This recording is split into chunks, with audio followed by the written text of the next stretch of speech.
Thank you.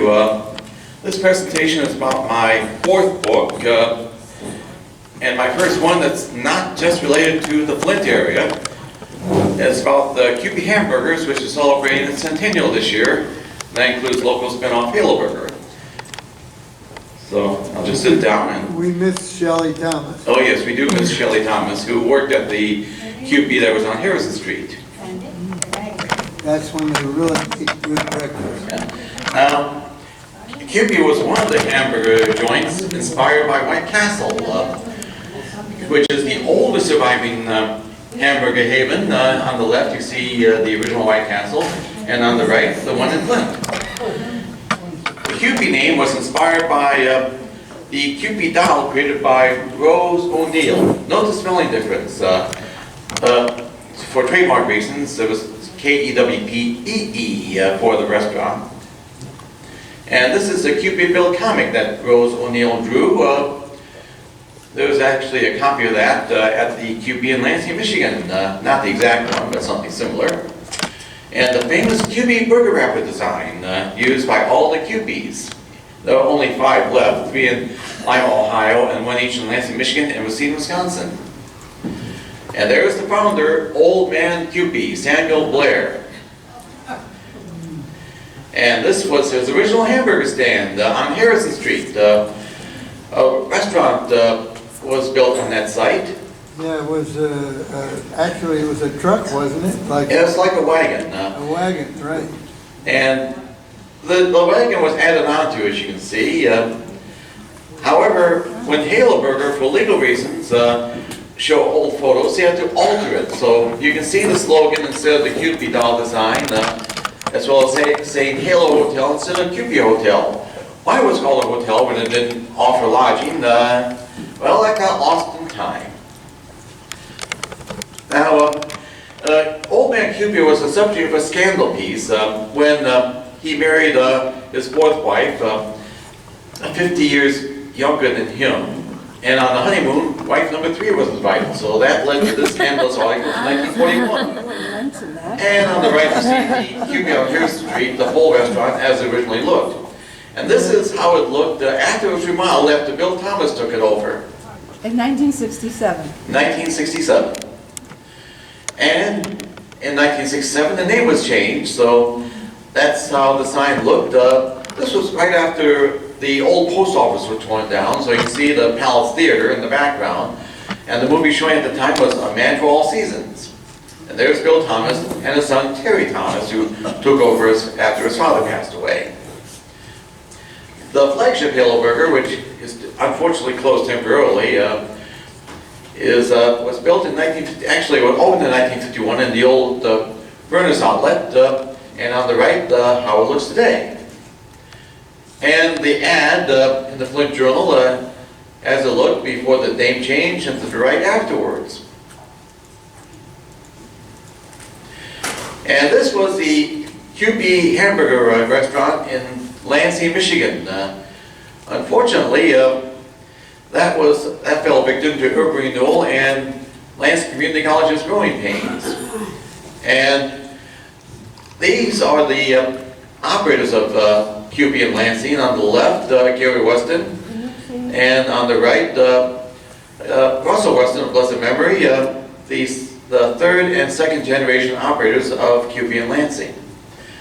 East Lansing, across from MSU, had a Kewpee diner, and that's the Kewpee Hamburgers cafeteria, which was a major hangout spot for MSU students. The Kewpee in downtown Lansing has an award-winning hamburger, and you can see the trophy that was won in Miami, Florida.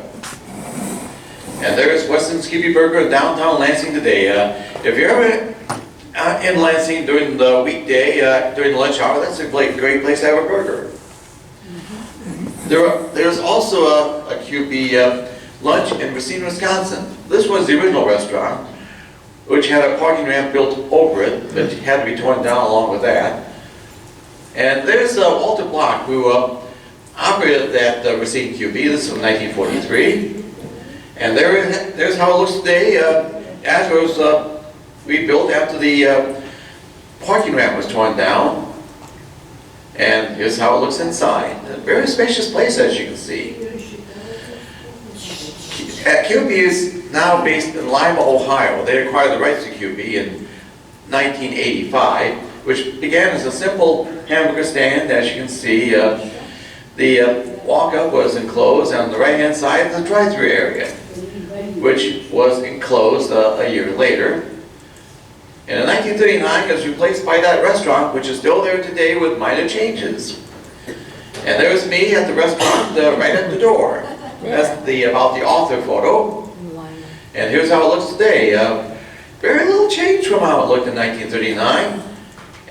And this is the Kewpee on the west side of Lima, Ohio, and the east side. Inside the east side location, there's this display showing Kewpee's history in Lima, as well as the original burger wrapper design and the Kewpee statue.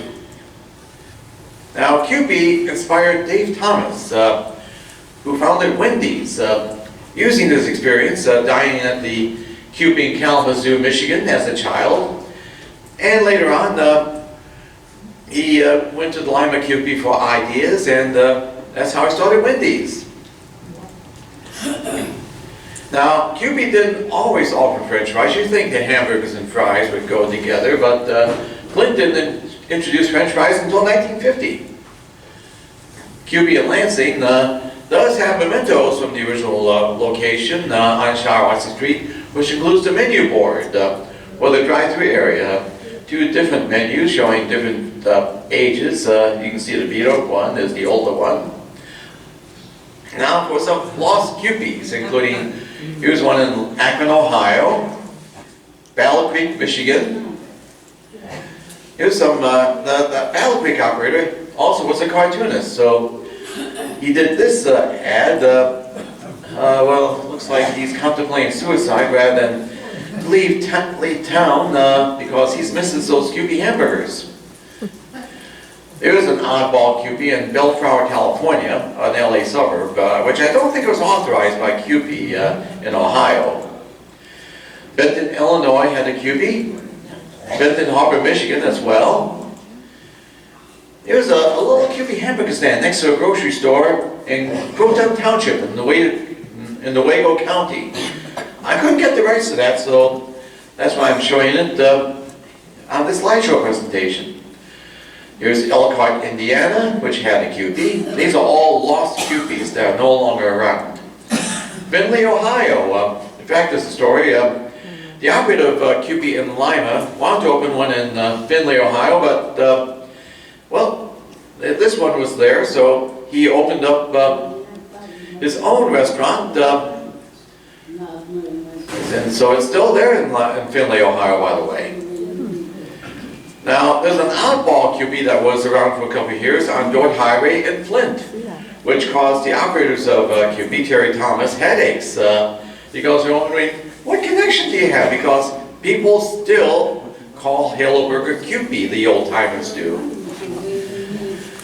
Now, there was a Kewpee very briefly in Grand Ledge, but unfortunately, Russell Weston, who owned the Kewpee in Lansing, couldn't get the rights to be an independent one, so he had to change the name to Rusty's Drive-In. Kewpee had a Grand Rapids stand, which this is how it looked before it was dismantled. This is the restaurant that developed out of it, which expanded and opened up a second location. It would open up other locations, but would wind up being called Mr. Fables, which in 1970 still operated a Kewpee. Unfortunately, Mr. Fables disappeared around the turn of the 20th century, turn of the 21st century, I should say. I like those prices. And now I mentioned the Kalamazoo Kewpee that inspired Dave Thomas, which began as a hamburger stand. There was also a Kewpee in Kokomo, Indiana. La Crosse, Wisconsin. They seem to have ideas they copied from White Castle, as you can see, by the sack. Muncie, Indiana had a Kewpee. This had extensive media coverage because the newspaper office was right next door. There's Portsmouth, Ohio. Sandusky, Ohio. That's a nice one too. Wow. Is that what's still there? The building's still there, but it's no longer Kewpee. A Subway is there now. I think an Italian restaurant is next door in the same building. South Bend, Indiana. This was a hangout spot for our Notre Dame students. Kewpee was based for years in Toledo, Ohio. In fact, Sam Blair, old man Kewpee, sold the rights to the Kewpee trademarks to Edward Adams, who opened up his Kewpee in Toledo, Ohio in 1926. Here's another Kewpee. This was on Monroe Street in Toledo, northwest of downtown. 1979, another Kewpee opened. Now, Edward Adams also had a Kewpee in Utica, New York, which looks similar to the one that's still standing in Lima, Ohio. Unfortunately, by the 1960s, it got sold and it became a Burger King. I understand that now there's a Dunkin' Donuts on that site. There's Winona, Minnesota. Peoria, Illinois had a Kewpee. Oh, here's one. I couldn't get the rights to this one, too. There was a Kewpee hamburger stand in Mackinac City, Michigan. Wow. Right at the top of the... In fact, I understand it was located near the ferry, which allowed motorists to go to the Upper Peninsula and vice versa before the Mackinac Bridge was built. Here's me doing a selfie at the downtown Flint Hamburger. This is how it looks inside. Very little change since it was the Verner's outlet. And that's my piece. Are there any questions? What do you mean when you say you couldn't get the rights to the... I could not find the owner of the photo, so I couldn't put them in the book. Now, I do have a little bit of time, so I can bring on, I do have Wi-Fi, so I can go show this. Now, I was in Lima, Oh, Ohio. wait. Yes? Don't show me when I was in my prime, please. Oh, she's a little embarrassed about her appearance in Lima, Ohio. Movie star. No, there's nothing wrong with that. Yeah, she looks like a model. Yeah. I look like who? A model. Oh, yeah, those days were over. I Okay, think I was 20 years old then. go on YouTube. You don't count the years, do you? No, they count me. No. Go to Kewpee. I don't know why. Here we go, Kewpee Hamburgers. Okay, looks like I found the story. Oh, yeah. Lima coming out to meet the author of a book about the city's favorite hamburger. Gary Flynn, author of Kewpee Hamburgers, A Mighty Nice History, was at the Lima Mall this afternoon to meet local Kewpee fans, talk about the history of the chain across the century and several states, and autograph copies of the book. Many stopped by the table to purchase a copy not only for themselves, but also for friends and relatives who have since moved away and miss being able to eat at Kewpee. The author has been looking forward to the Lima signing for a while, and so have residents. Of course, I have desired to be in Lima, Ohio, Kewpee's home base currently, to have a book signing, and I'm amazed by the warm reception I've been getting, as well as those who, unfortunately, when they live in a city like Toledo that don't have a Kewpee anymore, it's a bit of nostalgia.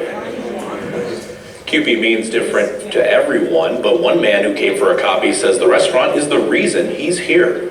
My mom used to work at a Kewpee back in the 40s, late 40s, and my father worked at Irene's shop right next door to them. So my father came in for lunch one day and met my mom, and eventually they got married, and they had me. And my dad used to go there every day, and he was their favorite customer. The 127-page book covers topics from Kewpee's arrival in Lima to the personal life of founder Samuel Blair, also known as Old Man Kewpee. Yeah, that was This good. next story might have you grabbing a big Oh, that was burger. here. Uh-oh, Flint this is known as the vehicle this is city, my first but interview. it's also in the history books for Hamburgers. And here to tell us more about Flint's connection to the iconic American food is Gary Flinn, author of the brand new book, which he has right in his hands, Kewpee Hamburgers, A Mighty Nice History. Gary, thank you so much for joining us. You're welcome. And you dressed the part today. Exactly. So for those of us who aren't exactly aware about Kewpee's origins and the burger history in Flint, would you mind going over what Kewpee started as, when it started? Sure, it started 100 years ago here in Flint, downtown on Harrison Street, in a simple wagon that was a small hamburger stand founded by Samuel Blair, also known as Old Man Kewpee. Okay.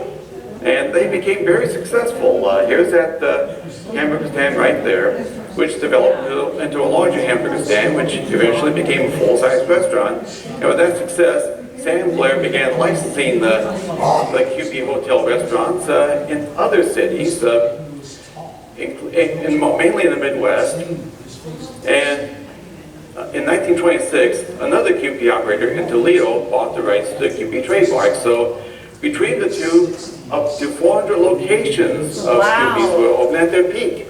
Wow, it's the second largest burger chain, correct? In the country? Well, actually the second oldest. Second oldest, but 400 locations, wow. And you've dug up a lot of really cool vintage pictures of the Kewpee locations. Can you kind of still see some of those remnants throughout mid-Michigan? Yes, the downtown Halo Burger is the last surviving form of Kewpee, and there is one Kewpee left in Michigan, the oldest surviving Kewpee in Lansing. Wow, very cool. When did Kewpee become, or when did Halo Burger, spin off from Kewpee? The Kewpee operator in Toledo, who owns the Kewpee trademarks, demanded a full franchising arrangement, which Bill Thomas, who operated the local Kewpees, objected to. And in 1967, he changed the name to Halo Burger. And he wasn't the only one. There were around 60 Kewpees at that time, but they dropped the number to 6. Wow, wow. And you have several books here, and tomorrow you're doing a book signing, correct? Where and when is that? It will be tomorrow from 2 to 4 at Totem Books at the corner of Court and Ann Arbor Streets in Flint. Wonderful, Gary Flinn. Thank you so much for joining us. Once again, that title is Kewpee Hamburgers, A Mighty Nice History. Thank you for joining, and if you have any more ideas on what you would like to see on our show, send them to us at WNEM-4pmnews@WNEM.com. Just use the subject line. Okay, I do have other interviews I've done with Channel 12 here in Flint, as well as Channel 10 in Lansing, if you want to look them up yourselves. So I guess that covers it. If there's no further questions, I can offer my books. Gary, thank you so much. We've been hearing so much about Kewpee and your book, and we're so very proud that you were able to have it published and to share that information with us. Thank you so much. Thank you.